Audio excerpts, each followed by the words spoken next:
Hello students, देखिए line and angles exercise 6.2 का question number 2। Question number 2 बेटा क्या कह रहा है? क्वेश्चन नंबर 2 कह रहा है इन द फिगर, ये फिगर हमको दिया है, इसमें कहा है A B parallel C D. जो ए बी लाइन है वो सी डी के पैरेलल है और सी डी जो लाइन है वो पैरेलल है ई एफ के। यानी कि जो सी डी लाइन है वो ए बी के भी पैरेलल है और ई एफ के भी पैरेलल है। एंड वाई रेशियो जेड, यानी कि जो वाई और जेड एंगल्स का रेशियो दिया है वो हमको 3:7 दिया है और हमसे कहा गया है कि आप एक्स की वैल्यू निकालें। ठीक है, अब देखो एक्स की वैल्यू कैसे निकालेंगे। तो सबसे पहले देखो वही स्टार्ट करते हैं फिगर से। फ्रॉम फिगर सॉल्यूशन में हम स्टार्ट करते हैं फ्रॉम फिगर। फ्रॉम फिगर आप देखें, जो सी डी लाइन है और ये वाली जो लाइन है ट्रांसवर्सल लाइन है, ये एच पॉइंट पर एक दूसरे को इंटरसेक्ट कर रही है। और जब ये इंटरसेक्ट कर रही है तो ये वाला एंगल और ये वाला जो एंगल है, ये दोनों एंगल एक दूसरे के कैसे होंगे? वर्टिकल अपोजिट होंगे। और वर्टिकल अपोजिट यानी कि इसको भी मैं क्या कह सकता हूँ? वाई कह सकता हूँ। तो हम कहेंगे क्या कि transversal line intersect C D at point H. जब ये ट्रांसवर्सल लाइन एच पॉइंट पर इसको इंटरसेक्ट कर रही है तो हम कह सकते हैं कि जो एंगल, कौन सा एंगल? डी एच आई है। जो एंगल डी एच आई है ये बराबर किसके होगा? वाई के बराबर होगा, यानी कि एंगल वाई के बराबर होगा। ठीक है ना, पहली चीज़ समझ में आई, ये वाई के बराबर होगा। इसको मैंने नंबर 1 मान लिया। ठीक है, इसका नोटिफिकेशन क्या लिखेंगे? क्यों है ये वाई के बराबर? क्योंकि ये दोनों एंगल कैसे हैं? ये वर्टिकली अपोजिट एंगल हैं। ये कैसे एंगल हैं? Vertically opposite angles. ठीक है बेटा, मैंने आपको बार बार बताया है कि हमेशा अपने क्वेश्चन में नोटिफिकेशन ज़रूर दें। ये आपके क्वेश्चन को इम्प्रेसिव बनाता है, एग्जामिनर के सामने ये दिखाता है कि आपको नॉलेज है। ठीक है, और अगर आपको लाइन एंड एंगल्स के बारे में ज़्यादा नॉलेज लेनी है तो मेरी बेसिक्स के ऊपर जो वीडियो है लाइन एंड एंगल्स की, उनको आप देखिए। उससे आपकी सारी जो प्रॉब्लम्स हैं, जो सारी बेसिक्स में प्रॉब्लम्स हैं, वो सब दूर हो जाएंगे। ठीक है, चलिए आगे चलते हैं। आगे मुझको दिया हुआ है कि जो y और z का रेशियो है वो 3:7 है।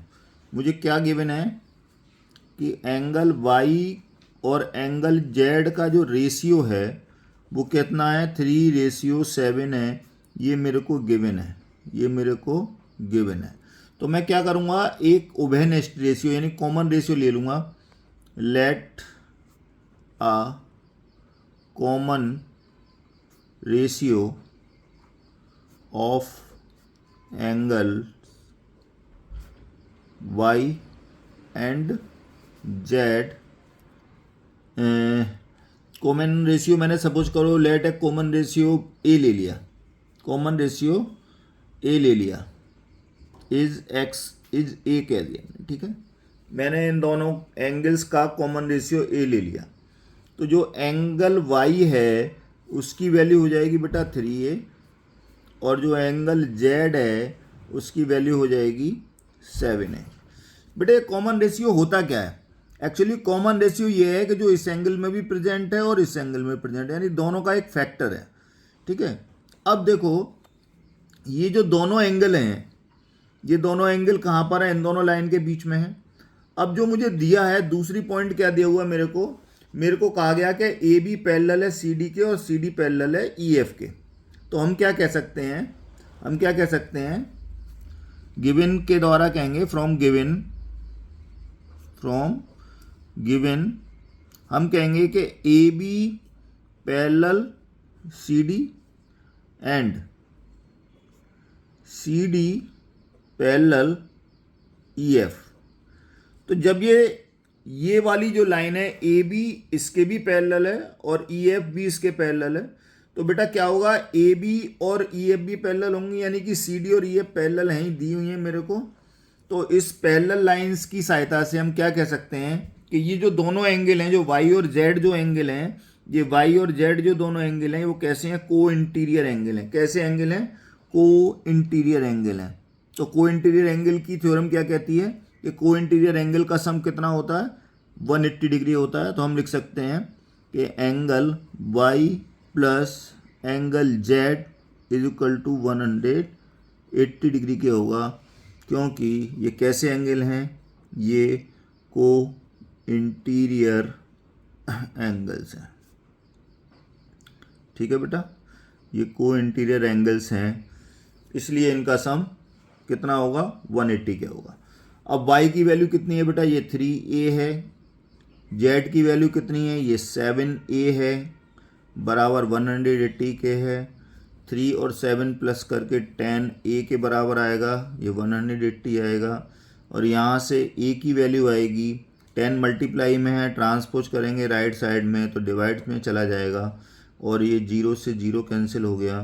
तो ये a की वैल्यू आई बेटा कि a की वैल्यू कितनी आ गई, 18 डिग्री के। a की वैल्यू जो कॉमन एंगल था, जो कॉमन रेशियो था, उसकी वैल्यू 18 डिग्री के आ गई। ठीक है, अब देखें हम कि यहाँ से मुझे जो वैल्यू निकालनी है वो क्या निकालनी है, x की वैल्यू निकालनी है। और x की वैल्यू बेटा कब निकलेगी, जब मुझे y की वैल्यू पता चल जाए। तो यहाँ से y की वैल्यू निकालूँ तो y की वैल्यू यहाँ पर क्या है, y बराबर बेटा कितना था, 3a है, 3a। तो यहाँ से a की वैल्यू यहाँ पुट कर दूंगा इसमें, तो y की वैल्यू बेटा कितनी हो जाएगी, 3 इंटू 18 यानी कि 54 डिग्री। ठीक है, यहाँ से y की वैल्यू आ गई। अब अगर हम फिर से एक बार फिगर को देखें तो आप देखेंगे कि जो x प्लस वाई हैं, चूंकि A B parallel C D दे रखा है और x y जो है ये भी को इंटीरियर एंगल है, तो इनका सम भी 180 के बराबर होगा। तो हम क्या लिख सकते हैं इसको बेटे, इसको हम आगे लिख सकते हैं कि x plus y is equal to 180 degree. क्यों, क्योंकि एंगल कैसे हैं, एंगल हैं को इंटीरियर एंगल्स। ठीक है बेटा, अब देखिए जब इनका सम 180 हो गया, y की वैल्यू कितनी आ गई थी, 54 आ गई थी। तो मैं यहाँ y की वैल्यू 54 रख दूंगा, 54 डिग्री रख दी मैंने यहाँ, 180 बराबर के है। अब 54 को अगर मैं ट्रांसपोज कर दूँ लेफ्ट से राइट में तो क्या होगा, माइनस हो जाएगा। तो यहाँ से x की वैल्यू कितनी आएगी, 180 माइनस 54, और ये कितने क्या आया, 126, यानी कि x की वैल्यू आ गई 126 डिग्री। यही आंसर है बेटा। ठीक है, मैं सोचता हूँ आपको समझ में आया होगा। Thank you.